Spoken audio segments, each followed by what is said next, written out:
शिव कैसे एक अलग देवता है, सबके हृदय में निवास करने वाला महादेव है, सबके लिए वर्ण करने योग्य भगवान शिव है।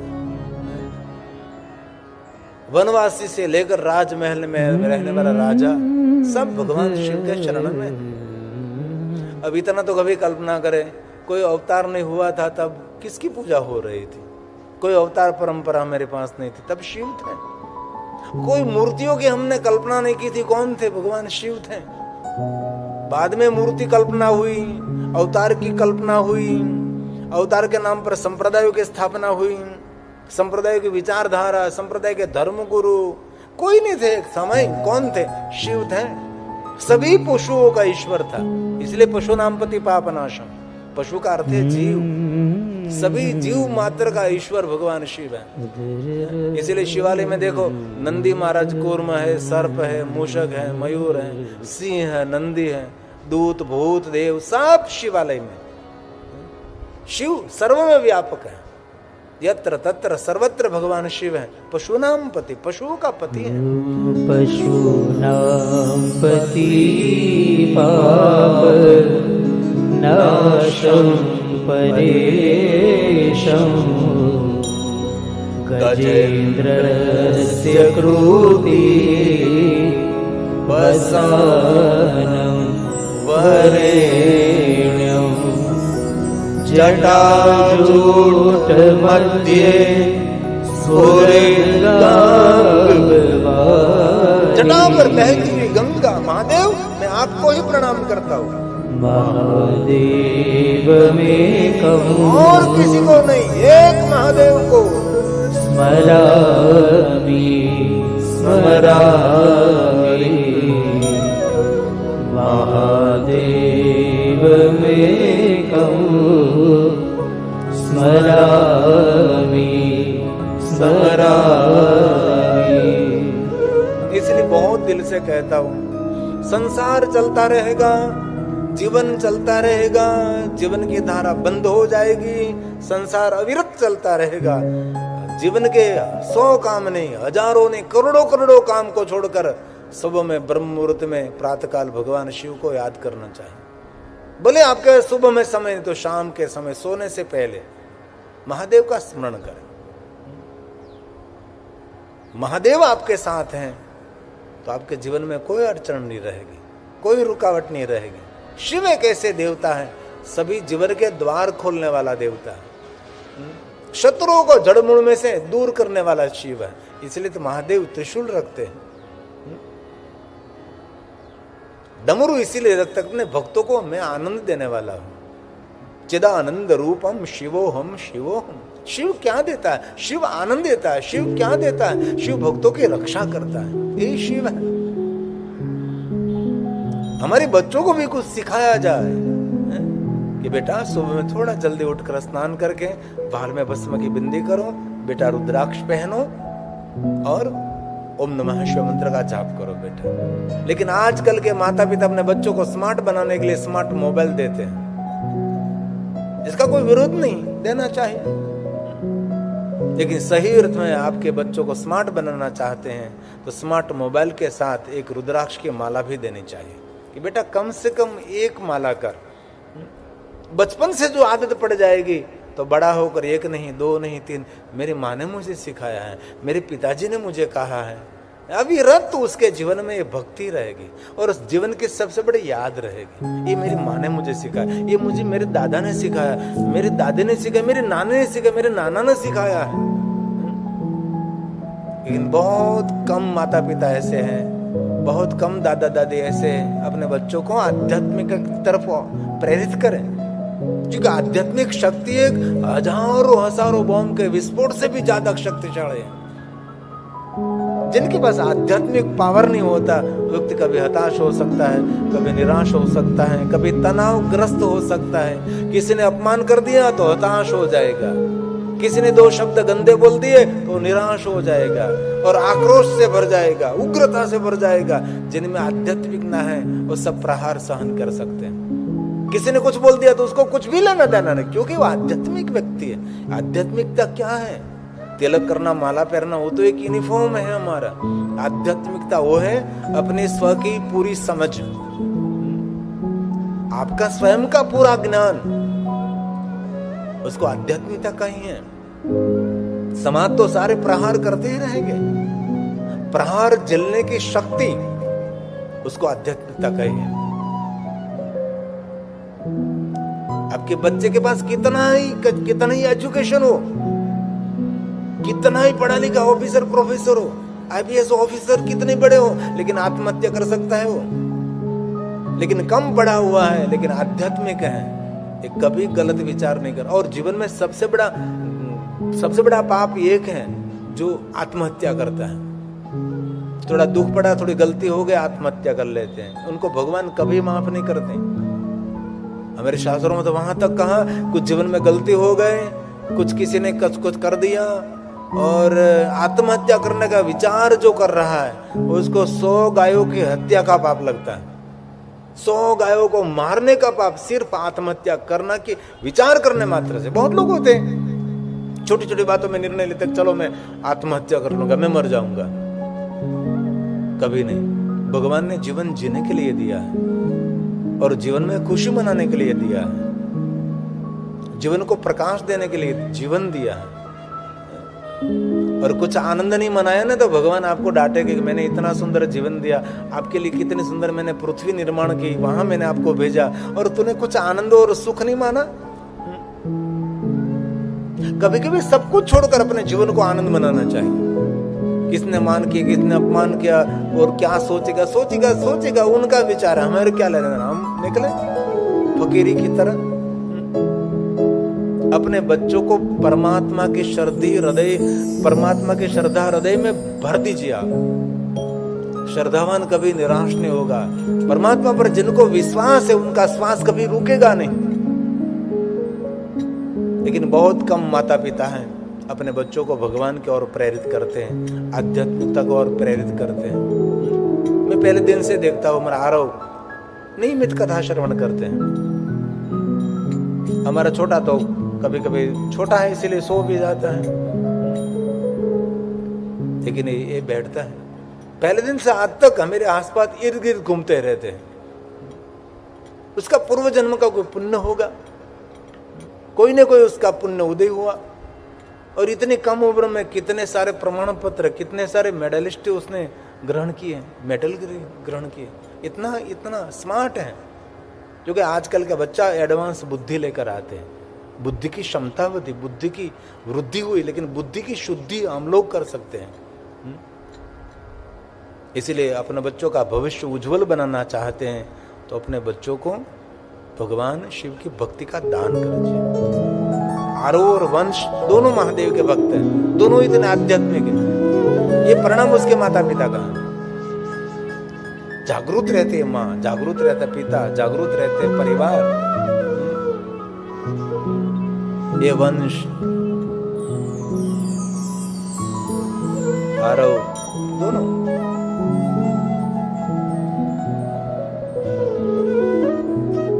हमने महाकालेश्वर महादेव में कथा की थी। एक मंत्र हमारा छोटा सा महादेव का भक्त था, एक छोटा सा। अभी भी स्कूल जाते तो पहले महादेव को जलाभिषेक करते थे, जलाभिषेक करके महादेव स्कूल जाते हैं। अभी उसके माता पिता ने ऐसी आदत डाल दी उनको, सुबह में उठकर माला जप करते हैं, तिलक करते हैं। दुनिया में ऐसे बहुत सारे बच्चे हैं। धन संपत्ति वैभव ये हमारी मूड़ी नहीं, हमारी संपत्ति, सही संपत्ति हमारी संस्कार संपन्न हमारे बच्चे हैं, हमारी बच्ची हैं, हमारे बेटा। ये अभी टेलीविजन में देखो मंत्र है, उसके मंत्र के जजमान पद पर हमने महाकालेश्वर में कथा की। उसके घर में भी कथा, 1 महीने तक हमने कोरोना काल में उसके घर कथा की थी।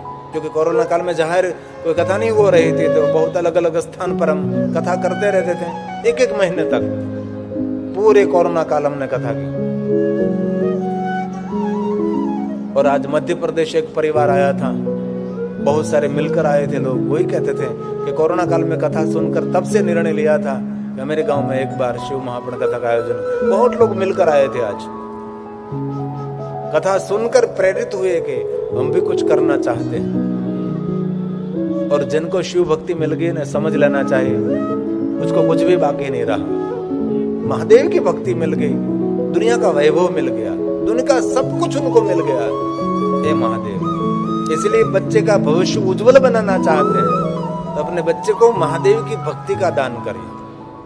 शिव भक्त में वीरता होती है, शिव भक्ति में जुनून होता है, शिव भक्त में एक विशेष करने का एक भाव रहता है। जितने जितने महादेव के भक्त मैंने देखे और वीरता से भरा हुआ होता है, इसमें कुछ विशेष जुनून होता है, क्योंकि ये शिव में जो है ये भक्त में उतरेगा। इनमें वीरता का भाव, रुद्र का भाव इनमें होता है, इनमें वीरभद्र का भाव होता है, इसमें रुद्र का भाव होता है। इनमें गोपी भाव नहीं प्रकट होगा, नहीं, इनमें गोपी का भाव कभी नहीं होता। उसकी आंख, उसकी रहन सहन, उसकी खानी पीनी, उनकी बोलने की, रहने की जो अलग अदा होती है, शिव भक्तों में अलग होती है। और मैं गौरव करता हूँ आजकल युवा भाइयों बहनों में शिव भक्ति की वृद्धि हो रही है। महादेव के भक्त बहुत युवा हो रहे हैं। आज देखो, आज तुंगनाथ में ज्यादा युवान होते हैं, आज देखो केदारेश्वर में ज्यादा युवान भाई बहन रहते हैं, क्योंकि वीरता होती है, वीरभद्र भाव प्रकट होता है, भद्र भाव प्रकट होता है, और भद्र के साथ वीरभद्र का भाव प्रकट होता है। ये महादेव की भक्ति में अद्भुत शक्ति है। नाचने वाले नहीं, ये तांडव करने वाले होते हैं, दुख हरण करने वाले होते हैं। ये महादेव की भक्ति की एक अद्भुत महिमा है। आज सती दक्षपुत्री सती महादेव का आराधन कर, शिव जी को याद कर रही है, कठिन तपस्या कर रही है महादेव को मिलने के लिए। और कोई झुपड़े में रहने वाली नहीं थी, वो राज घराने में रहने, तो भी जंगल में जाकर तप कर रही है। हम लोग क्या जंगल में जाना चाहते हैं? हम तो घर में रहकर भगवान का आराधन करना चाहिए। कभी अनुष्ठान करे, कभी उपासना करे, विशेष प्रकार का कोई मुहूर्त, इस समय में कुछ अलग से भगवान महादेव की पूजा अर्चन करके भीतर आपको बहुत संतुष्टि होगी। आप तनाव के कभी शिकार नहीं बनोगे। आजकल दुनिया तनावग्रस्त हो रही है। आज मुख पर मुस्कुराहट नहीं है कहीं, आज कहीं फूल खिले हुए नहीं दिखाई देते। सब लोग अपने में कुछ न कुछ हताश, निराश, डिप्रेशन बढ़ रहा है, एंजाइटी बढ़ रही है।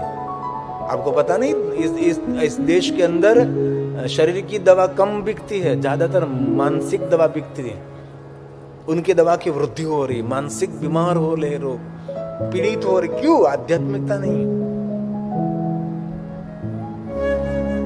कठिन आराधन सती का, महादेव को मिलने के लिए अब सती का धैर्य कम हो रहा है। महादेव महादेव महादेव महादेव। सती का तप देखकर देवताओं जयकार करने लगे, चारों दिशाओं में से जयकार। और देवताओं का एक निजी स्वभाव रहा है, कोई तप करे, कोई साधना करे, अनुष्ठान करे, कोई सत्कार्य करे, कोई यज्ञ करे, उनका जयकार देवता करते हैं। देव कौन है? दूसरों के शुभ कार्यों की जो प्रशंसा करते हैं उसको देव कहा जाता है। समाज के लिए, जगत के लिए कुछ अच्छा काम करे, उनका सम्मान करे, वो देव है। दूसरों का हित करने वाले का आदर करे, वो जयकार, वो देव तुल्य है। कोई शुभ कर्म है कि सत्कार्य, जगत हित के लिए, लोक हित के लिए कुछ काम किया है, उनकी प्रशंसा करे, वो देव तुल्य है। लेकिन बहुत कम लोग आपको मिलेंगे, दूसरे के सत्कार्यों की प्रशंसा करने वाले कम लोग मिलेंगे, दूसरों के शुभ कामों की प्रशंसा करने वाले कम मिलेंगे। कोई यज्ञ कर रहा है उसका सम्मान करे, ऐसे कम लोग मिलेंगे। अरे नगर में किसी ने कोई छोटा सा एक शुभ कर्म किया है, उसका भी आदर करना चाहिए। हम तो कहते हैं छोटा सा वृक्ष किसने लगाया तो भी उसका सम्मान करे कि तूने पर्यावरण का बहुत बड़ा काम कर दिया है। तो समाज प्रेरित रहेंगे। और वृक्ष हमारा जीवन है। शिव महापुराण ग्रंथ में तो कितना गहरा विषय है वृक्ष के प्रति। मानव जात को सुरक्षित रहना है ना धरती पर, तो हर मनुष्य को वृक्ष को सुरक्षित रखना पड़ेगा, वृक्ष लगाना चाहिए। हमारे राजा महाराजा वन उपवन बनाते थे, वृक्ष को मंदिर कहा है। वृक्ष मानव जीवन का पर्याय है। वृक्ष धरती पर नहीं रहेगा तो मानव जीवित ही नहीं रहेगा। आजकल सरकार तो जागरूक है, लेकिन बहुत सारी संस्था भी जागरूक है। हमारे गुजरात में राजकोट एक संस्था है, सद्भावना वृद्धाश्रम संस्था। लाखों की संख्या में इस लोगों ने वृक्ष लगाया है। सरकार की परमिशन लेकर जहां जहां जमीन है, जहां जहां सरकार ने परमिशन दी, वहां वहां इस संस्था ने बहुत वृक्ष लगाने का काम किया। एक वृक्ष को काटना मतलब 100 मनुष्यों की हत्या करना। एक वृक्ष को जड़ मूल में से उखाड़ कर फेंकना 100 बच्चों की हत्या बराबर है। एक वृक्ष लगाना मतलब हजारों मंदिर निर्माण करने का पुण्य है। इसलिए कहीं भी आपके पास जमीन है, जगह है, वृक्ष लगाओ। लेकिन बहुत लोग गाफिल हैं, गंभीरता नहीं है।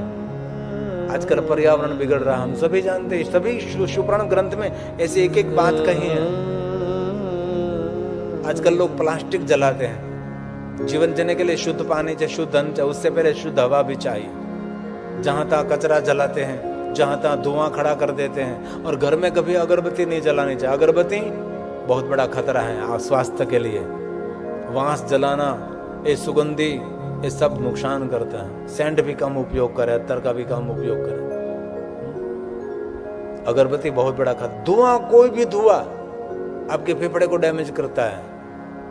प्रमाण होना चाहिए उसका। बंद घर में कभी अगरबत्ती नहीं, बंद मंदिर में कभी अगरबत्ती नहीं। धूप कर खुले में करो। कई लोग टायर जलाते हैं, प्लास्टिक जलाते हैं, स्वास्थ्य को बहुत डैमेज करता है। बीड़ी पीने वाला तो ही अपने नरक का द्वार खोल रहा है।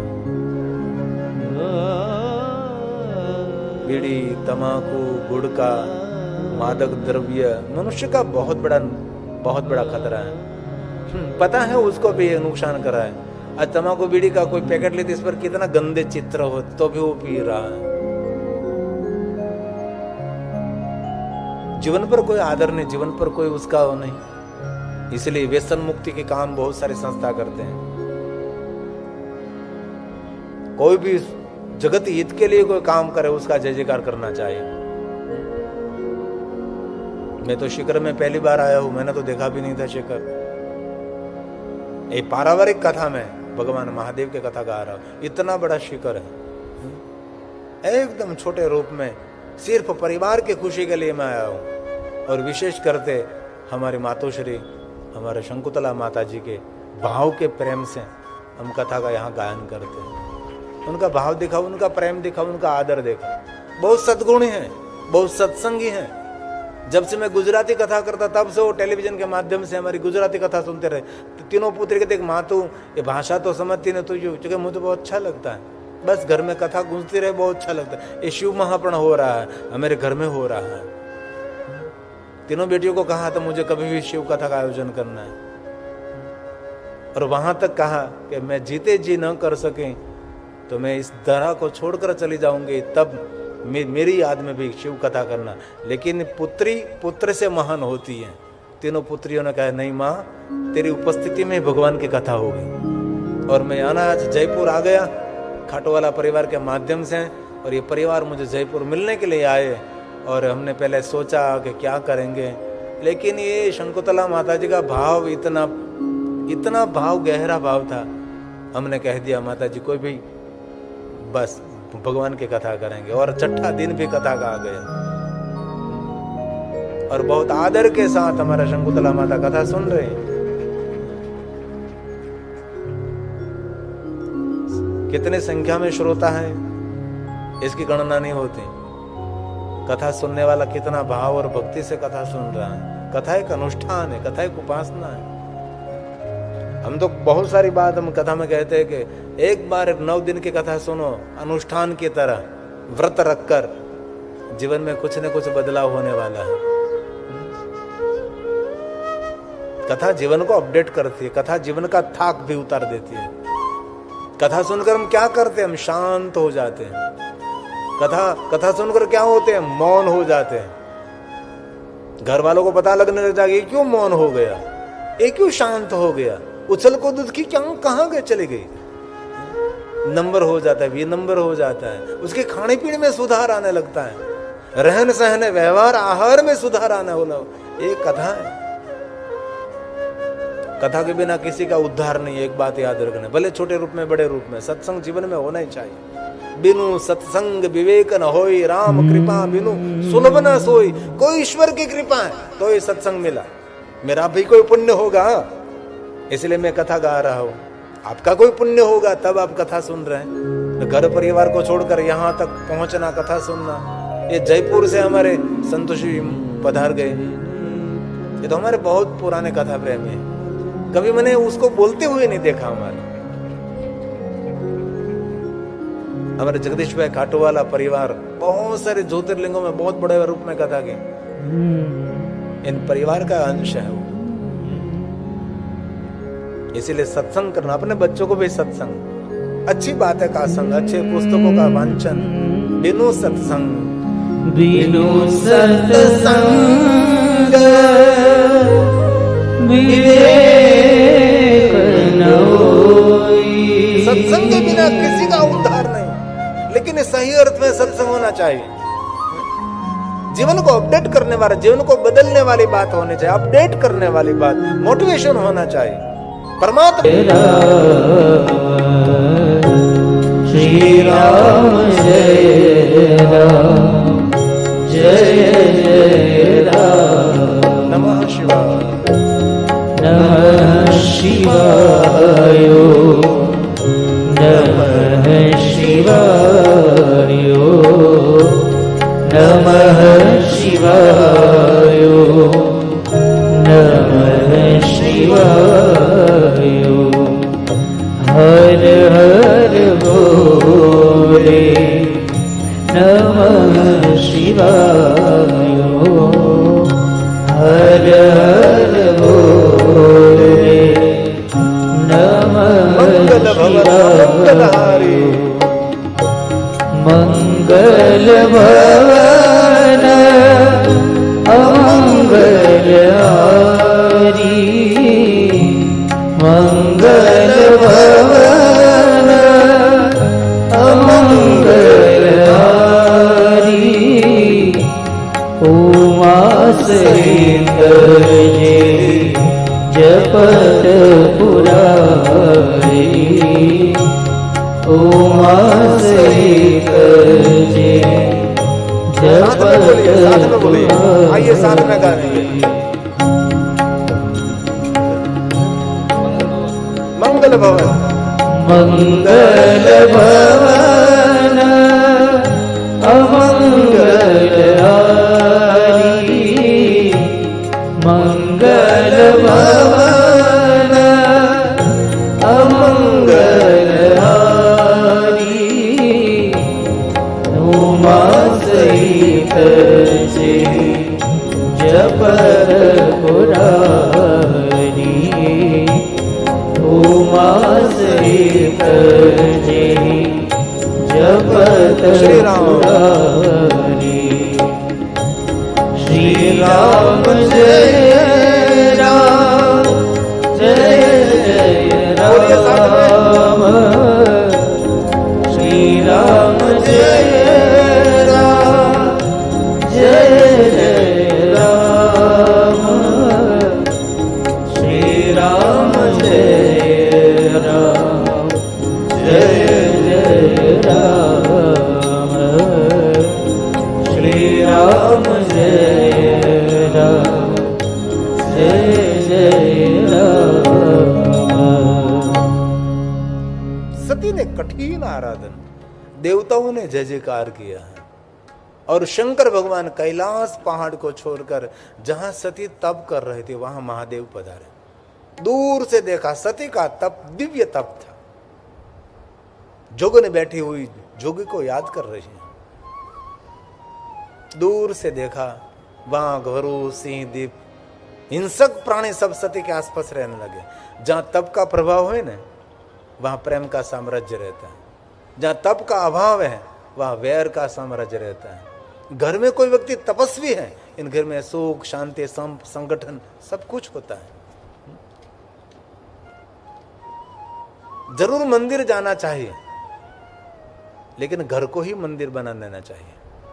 घर ऐसा वातावरण निर्माण करे कि मंदिर से भी बेहतर घर में इतनी सुंदर दिव्यता ऊर्जा हो। महादेव दूर से देख रहे हैं, और महादेव ने सती की परीक्षा ली। शंकर भगवान वृद्ध साधु बने, सती के सामने आवे, साधु बनकर परीक्षा, कसौटी। हर पल कसौटी तो होने वाली है, हर व्यक्ति की, भक्तों की ज्यादा। भली बुरी बात भक्तों की होती है, दुष्ट लोगों की नहीं होती ना। सज्जन लोगों की निंदा होती है, दुष्ट लोगों की कोई निंदा नहीं करता ना। वो तो पता है वो शराबीदा है, उसकी कौन निंदा करेगा। निंदा सज्जनों की होती है। इसलिए भक्ति मार्ग में कोई निंदा करे, आपके लिए भली बुरी बात करे, कभी घबराना नहीं है। ये मार्ग हमारा उद्धार का मार्ग है। दुनिया तो है बोलती रहेगी, कहते रहेगी, बहुत सारे बोलते रहेगी। आप मौन रहकर धीरे धीरे निकल जाओ आगे, वो वहां ही खड़ा रहेगा। और साधु ने पूछा, कौन है आप? दक्ष पुत्री, शिव भक्ति कर रहा हूं, महादेव को मिलना है। क्यों? शिव के साथ विवाह करना है। और ये शिव जी स्वयं साधु वेश में शिव की निंदा करने लगे। क्यों? सती की भक्ति की परीक्षा करने के लिए कि मेरे पर कितना भरोसा है सती को। बहुत बारीक, बहुत बहुत गंदी गंदी बात। महादेव वो तो ऐसे है, माता है, पिता है, योगी जोगी, ऐसी बहुत सारी बात शंकर भगवान के लिए भली बुरी बात बोलने लगे। सती ने हाथ जोड़कर कहा, साधु, आपका गणवेश साधु का है, लेकिन गुणवेश साधु का नहीं है। साधु उनको कहते साधना में रत रहते हैं, दूसरों के लिए सुख का साधन खड़ा कर देते हैं, दूसरों के सुख की भावना प्रकट करते हैं, उसको साधु का। और आप स्वयं महादेव की निंदा कर रहे हैं। और आप जानते हैं ना, शिव निंदा समान कोई पाप नहीं। और शिव निंदा करने वाला तो नरक में पड़ेगा। न केवलम भवेत पापम, जो महादेव निंदा करता वो तो पापी है, सुनने वाला भी पापी है। और मैं दिल से कहता हूं, जीवन में आपको ऊंचे स्थान पर पहुंचना है तो किसी के लिए कोई निंदनीय बात नहीं करनी चाहिए। वंदनीय बनना है तो निंदनीय से दूर रहो। निंदा करनी भी नहीं चाहिए, सुननी भी नहीं चाहिए। निंदा समान कोई पाप नहीं, सत्संग समान कोई पुण्य नहीं। ये सत्संग करोड़ों करोड़ों यज्ञ का फल देता है। एक घड़ी आधी में पुण्य, अश्वमेघ सहस्त्राणी, करोड़ों करोड़ों यज्ञ का पुण्य ये सत्संग देता है, क्योंकि हम भगवान को याद कर रहे हैं। जीवन में कोई फरियाद नहीं रहेगी। इसलिए दृढ़ संकल्प करेंगे, हम कभी किसी की निंदा तो नहीं करेंगे, लेकिन कभी किसी की निंदा सुनेंगे भी नहीं। हमारे विचार में आनंद होना है, हमारे विचारों में ऊर्जा होनी चाहिए, और कभी नकारात्मक विचार नहीं करना चाहिए। दूसरों के लिए कभी नकारात्मक नहीं। दूसरों के लिए खराब सोचोगे तो हमारा खराब पहला शुरू हो जाता है। कर भला तो होगा भला। सती ने हाथ जोड़कर कहा, साधु निंदा नहीं करिए आप। तो अभी शिव जी की निंदा करने लगे, निरंतर निंदा निंदा निंदा। सती ने बार बार कहा कि मैं महादेव की भक्त हूं, जन्म कोटि लगी रगर हमारी, बंदौ शंभु न तरहु कुमारी। मैंने दृढ़ निर्णय लिया है कि विवाह करूंगी तो महादेव के साथ, वरना कुमारी रहूंगी, लेकिन शिव के बिना मैं किसी का विचार नहीं करूंगी। दृढ़ संकल्प दिखा, दृढ़ भक्ति दिखाई। निंदा तो नहीं करनी चाहिए। जो निंदा करने की आदत है ना, उससे भी दूर रहना चाहिए, क्योंकि निंदा करना पाप है, निंदा सुनना महापाप है। निंदा किसको कहते हैं? किसी के अनुपस्थिति में उसके छिद्र खोलना, उसकी गंदी गंदी बातें करना, उसको निंदा कही जाती है ना। उसके छिद्र खोलना, किसी के छिद्र आप ढांक ना सको, लेकिन खुले क्यों कर रहे हैं? सती ने अपनी आंख बंद कर ली, सती ने अपना कान बंद कर लिया, सती ने अपना मुख बंद कर लिया, क्योंकि ऐसे लोगों से ऐसे मुख मोड़ लेना चाहिए। शिव निंदा करने वाला तो मुख भी देखने, शिव निंदा कोई कर रहा है उसका मुख देख लिया तो घर आकर स्नान करना पड़ता है, पवित्राकरण करना पड़ता है। अरे शिव की नहीं, कोई देवताओं की निंदा नहीं, कोई धर्मशास्त्र धर्मगुरुओं की, कोई साधुओं की, ब्राह्मणों की निंदा नहीं। साधु ब्राह्मणों की निंदा करने से घर में निर्धनता, दरिद्रता, रोग और शोक प्रवेश करते, इसलिए कभी नहीं। सती ने आंख बन की, कान बन किया, मुख बन किया। जो सती बहिर्मुख थी वो सती अंतर्मुख हो गई, और सती के मन में एक दीप प्रकट हो गया। सती ने मन में सोच लिया, वो कोई सन्यासी नहीं, वही अविनाशी है। जिनके साथ मैं तर्क कर रही हूं वो कोई साधु नहीं, वो तो साधु का इष्ट है, वो तो स्वयं महादेव है। महादेव को पहचान लिया। मन मंदिर में एक दीप प्रकट हुआ, एक पंक्ति, मन मंदिर में मैंने बोले, मन मंदिर में मैंने बोले, तुझको आज छुपा रखा है, तुझको आज छुपा रखा है। आकर तेरे दर पे बोले, आकर तेरे दर पे बोले, सबने शीश झुका रखा है, सबने शीश झुका रखा है। सती भगवान को, शिव जी को जान गए और कहा आप साधु नहीं, सन्यासी नहीं, अविनाशी आप शिव हैं। मूल रूप में महादेव ने दर्शन दिया। शिव ने कहा कुछ मांगे, तब सती ने कहा भगवान आप तो जानते हैं ना, सबके मन की बात जानते हैं, मेरी मन की बात का स्वीकार करें आप। तब शिव ने कहा सती मैं आपके साथ विवाह करूंगा। और सती ने दूसरा वरदान मांगा, मेरे साथ विवाह कर, लेकिन सुंदर श्रृंगार करके। देवताओं की शोभा आपके आगे कुछ नहीं है, इतना सुंदर श्रृंगार करके मेरे साथ विवाह करिए। शिव ने सती को वचन दिया। शिव कैलाश गए, सती अपना तप पूर्ण करके प्रजेश नगर में पधारी।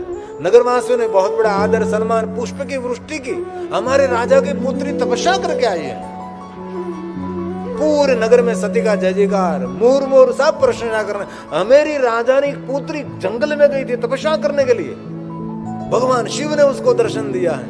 पूरे नगर में वाह वाह जय जयकार होने लगा। नगर है, पुष्प की वृष्टि, जय जयकार, प्रशंसा, हमारी राजा की पुत्री और हमारे नगर का गौरव, हमारी पुत्री है सती।